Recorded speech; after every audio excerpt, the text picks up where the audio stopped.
এখন যাচ্ছি বরের অফিসের সামনে। এখন ওখান থেকে যাব স্কিনের ডাক্তারের কাছে। আজকে প্রথমবার জাপানে ডাক্তার দেখাতে যাব, তো আমার অভিজ্ঞতাটা তোমাদের সাথে শেয়ার করব যে জাপানের ডাক্তার কেমন হয় বা কীরকম কি, আমি কিছুই জানি না। প্রথমবার আজকে যাচ্ছি আর তোমাদের সাথে শেয়ার করবো। ভেতরটা যদি দেখানো পসিবল হয় ক্যামেরা অন করে দেখাবো। তো চলো, প্রচণ্ড হাওয়া, প্রচণ্ড। তো আমরা চলে এসেছি এখন ক্লিনিকের সামনে। তো এখন যাব, চলো।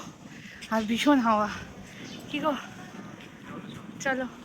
আমি যাচ্ছি আমার একটু ফেসের কিছু টুকটাক প্রবলেমের জন্য। কি হাওয়া দিচ্ছে আজকে।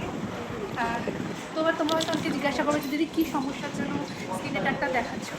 আসলে আমার না তেল ছিটে এসেছিলো মাছে, তো এইখানে স্পট পড়ে গেছে, ওটা উঠছে না।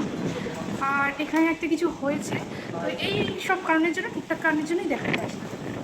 চলো, ক্লিনিকের ভেতরটা দেখো কত সুন্দর শান্তশিষ্ট।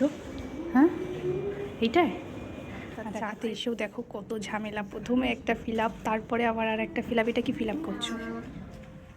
কি গো, ডাক্তারের কাছে গিয়ে তো তোমার চোখ মুখ চেঞ্জ হয়ে গেছে।